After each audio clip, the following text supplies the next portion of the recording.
Assalamu alaikum wa rahmatullahi wa barakatuh, hurmatli jamoat. Benim bugungi aytuvim, siylawim yoshlarga bo'lacak inshaalloh. O'zimning yoshlarga 20-30 şuşu yaş aradagi mana şuşu dunyoni o'zgartiruvchi, dunyoda aktiv ettirib qatnashuvchi yoshlarga. Boshqalar qatnashmaydi deb aytmayman, ammo mana şuşu prям самый сочный поколение aytasi keladi. Men 5 yil ilk shunday zo'r bir xato yasaganimni anladim. Men forumlarda shunday yoshlar bilan uchrashuvlarda gil aytaydim. Jamoat mana kelib bir 10 yillardan so'ng kelib jetashak shunday vaqt biz mana bugungi kunda turgan imomlarni, shu turgan предприятияларning yetakchilik o'rinlarini biz olashaqmiz deb aytgan. Bizga shunga hozir bo'larga kerak deb aytgan edim. Bu zo'r xato bo'lgan jamoat. Xato narsada 10-15 yil deb aytganman men. Mana 3 yil vaqt o'zdi men ko'ram. Всё. Bu vaqt уже boshlandi. Bizning shir kelib jetdi. Bizning vaqt hozir. Bizning mana shu dunyoga kelib kiruvimiz. Shu dunyoda bizning o'zgarishlar kirta boshlash vaqti kelib jetdi. U ertaga da bo'lmayacak. U уже kecha boshlandi. Kecha bizga kerak edi shu dunyoda nindidir уже o'zgartiruvlar yasarga. Chunki jamoat ko'ra biz dunyoda holat bek shunday sporni deb aytaymi?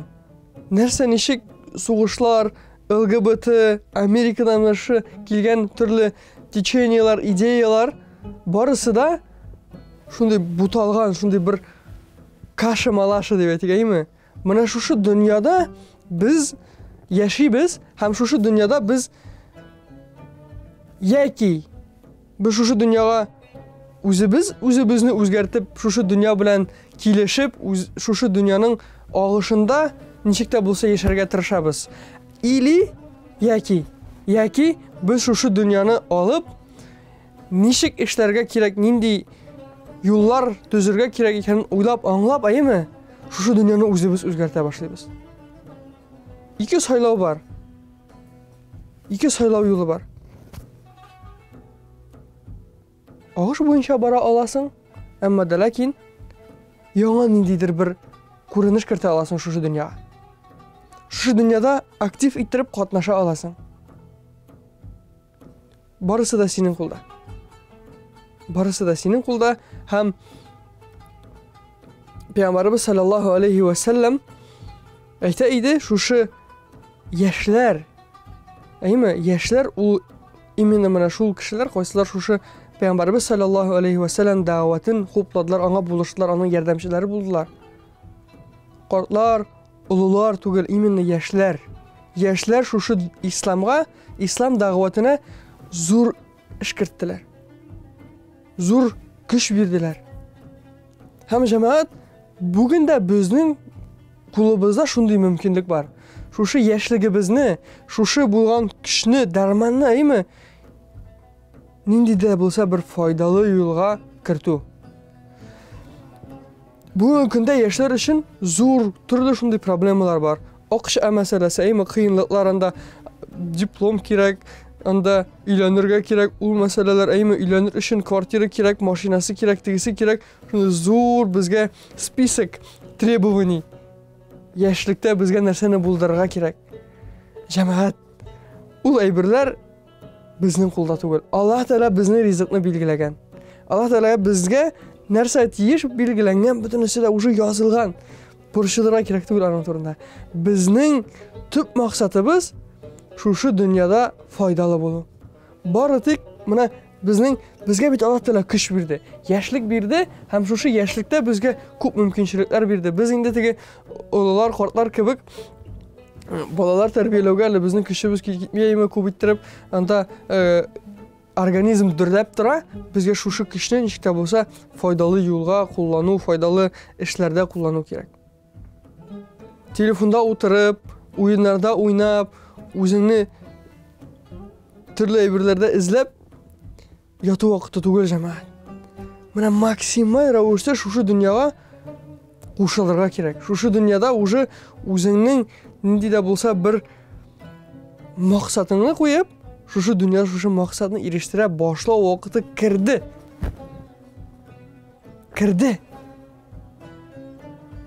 Vaqt samay mana bugün anlaşlarga kerak o'sha. O'ylab jilib yurib vaqti tugul o'sha. Ko'pchilik ishroqda menga ikki so'roq bilan keladilar. Hazrat, birinchisi g'oila quruq masalasi, onun turunda ayrim bir vaqt kerak inshaalloh. Shunda sizlashirmiz. Ham ikkinchisi mana necha getirib o'zingni tobirga, necha getirib o'z yo'lingni, o'z yo'nalishingni boshlab qo'ydan boshlarga nishlarga. Mana onday kishilar ko'p. Onday kishilar ko'p, ham mening bir javob har birsine. Agarda sen 20, 25, 30 yaşına yetib hali anglamading ekan, nishlarga sen shu turmushda bir yo'lni sayla. Ham shu yo'lda tirish natijasi iskitmali bo'lacak. Bu tigi проверенный опытом, tajribada bu tekshirilgan. İslam dinida ilm ol. Madrasaga kir, universitetlarga kir, ham islom dini turida to'pli ilm ol. To'pli ilm ol. Shu ilm seni turmushda nindigina qiyinliklar bo'lmasin, nindigina og'irliklar bo'lmasin, nindigina masalalar kelib chiqmasin sening qarshingda, shu ilm seni qutqaracak. Shu ilm seni durust yo'llardan olib boracak. Qur'onni o'rgan. Allah Teala rizqingda barakat beracak inshaalloh. Chunki narsada masala jamoat bizning bugungi kunda mana yoshlar yetmay. Ta'limotda mana islom da'vatida yoshlarning qatnashi kerak. Yoshlarning mana ilm beribgina, anda masjidlarda ishlabgina tugil. Amina xuluq bilan, maturlik bilan, yoqti yuzlik bilan ham shu kishilar bilan matur muomalatda ishlav, siylashuv, aralashuv bilan bizning qo'shiluvimiz kerak. Yoshlar ko'pchilik ishroqdalar mana internet, Instagramdan olib o'zlarini ideallar olalar. Ilm olgan kishi islomda tupli ilmli kishi onun yüzü ikinci, onun işleri ikinci, onun siylavi ikinci. O kishilar bilan siylashasi kerak, aralaşası kerak. Tupli ilmli ham mana yumshoq yurakli kishilar, ular yengilroq oilalarni quralar. Ularda ishda yengilroq og'ir tugil. Ularning ko'ngil holati tinish. Ular burishilib yashamaylar. Chunki jamoat nishikkina o'ylasang da, nishikkina tirishsang da, ul nindigina ilmlar bo'lmasin senda, rizqni Alloh taolo beruvchi. Rizqni Alloh taolo bizga belgilagan, u sendan ortmayashaqda, kemmayashaqda. Ammo lekin mana shu burishilib yashashimiz ili shu dunyo ortidan qo'yib yashashimizmi ili mana shu turmushni ta'min bilib yashashimizmi, mana shu yurak holatidan iborat. Yurakni narsa tarbiyali jamoat? Yurakni ilm tarbiyali, Qur'on tarbiyali. Mana shu tarbiyani, shu ilmni bizga olishga kerak, yuragimizga kiritirga kerak. Ham shu ilm bilan birga, shu tarbiya bilan birga Alloh taolo bizga yo'llarini da ochashaq, barakatini da berashaq inshaalloh. Islomga foydali bo'lashaq biz, turmushimizda foydali ishlar ishlayashaq biz, kishilar uchun foydali bo'lashaq biz. U har kunimiz bizni g'iybatga aylanashaq. Har odimimiz g'iybatga aylanashaq. Ham aytalar menga, nechagindi deb o't hazrat 25, 30 yosh menga, nechak men hozir butun aybarimni tashlab, ilm olarga kiram. Shundan da niq og'ir, niq qiyin. Nindidir shunday bir sumashir kishi bo'lsa kerak. Bu bik jiddiy shunday zo'r odim, butun turmushni o'zgartuv. Turmush ravishini o'zgartuv. Kimgadir qiyin bo'larga mumkin. Ammo lekin jamoat mening qiyinligi birinchi odimdagina. Ko'pmi shunday misollar men bilan qo'ysasында mana kishilar shundan da butun mana yashadi, butigida bo'lib qaradi, bunda bo'lib qaradi, bunda tirishib qaradi, kelib chiqmadi. Ham endi oxirdan islom dinine, ilmga, shu da'vatga kirishirga o'ylab, shu yo'lni o'zgartgandan so'ng turmushlar o'zgaradi kishilarning. Bir ko'p onday misollar, bir ko'p. U Гаиләләр, хәтта гаиләле шундый уже улы, балалы гаиләләр дә гомер буенда, например, яшәп, исламда гыйлем алырга ният кылып, bütün эшләрен туктатып торып, мәдрәсәгә килеп, андаймы берәр айлап гыйлем алганнан соң өйләренә кайтып, өйләрендә эшләрен туктатып торып, гыйлем алырга килгәннән соң кире әйләнеп кайтулар белән тормыш яңаша яшәү башлана. Бәрәкәт килә, күңелгә тынычлык килә. Шушы алган ризыгыбыз безгә җиңел юллардан, күрмәгән, белмәгән җирләрдән керә башлый. Безгә бит шул кирәк. Без бит борчылып яшисебез килми бит безнең. Булыр микән, булмас микән дип көндә шундый стресс, переживание. Шул безгә авыр бит. Шуңа күрә без үзебезне кая куярга белмибез. Шунлыктан кыенлык килеп чыга. Үзеңне багышла исламга, багышла дәгъватка, гыйлем алуга. Аллаһ Тәала шушы кыенлыгыңны, авырлыгыңны сезгә алыштырачак. Һәммә җәмәгать ул бит гыйлем мәдрәсәдә уку, ул бит имам булыр өчен генә, мәчеткә килеп хәзрәт булыр өчен генә түгел. Ул беренчедән синең үзеңә кирәк, гаиләне тәрбияләү, балаларны тәрбияләү. Әйме, үзеңне якын тирәдәшләреңне шушы йөрәк халатың белән, йөзеңдәге булган нур белән, гыйлем нуры белән исламга чакыру, дәгъват кылу, гамәлләр кылу.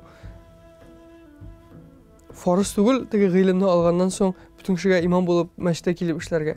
Юк, бүтән эшләрдә эшләргә була. Әмма ләкин инде теге шундый кыенлыгың икән тормышта, менә кая барырга белмисең, нишләргә белмисең. Тегендә барып карыйсың, монда барып карыйсың, вроде эшлисең, акчасы да теге әллә нәрсә кыен килә, арыгансың, уже тормышта шул ук бер үк нәрсә кабатлана. Гыйлемгә барып кара. Дингә, гыйлем алуга килеп кара. Иншаллах үзгәрешләр булачак. Әгәр дә булмый икән, килерсең минем янга, әйтерсең, Данис хәзрәт син менә шулай дип сөйләгән идең, миндә үзгәрмәде, бер нәрсә дә менә мәдрәсәдә укып чыктым, бер нәрсә дә үзгәрмәде. Андый ишратлар алхамдулилlah булганы юк. Тәҗрибә һәм Пәйгамбәрбез саллаллаһу алейхи ва салламның хәдисләре, Коръән безгә шуны аңлата, өйрәтә. Гыйлемле кеше ул дөньяда файдалы, ул дөньяда үзенең урынын табачак иншаллах. Аллаһ Тәала безгә һәрберләребезгә хәерле гыйлемнәр алырга насыйп итсен. Шушы гыйлемнәр белән хәерле, файдалы җәмгыять өчен, шушы дәүләтләребез өчен, шушы дөнья өчен файдалы кешеләр булырга насыйп итсен. Безнең йөрәкләребезне шушы ислам нурлары, иман нурлары, Коръән нурлары белән нурландырсын. Ислам дәгъваты өчен, ислам гомумән ислам өчен файдалы булырга насыйп итсен. Ассаламу алейкум ва рахматуллахи ва баракатуһ.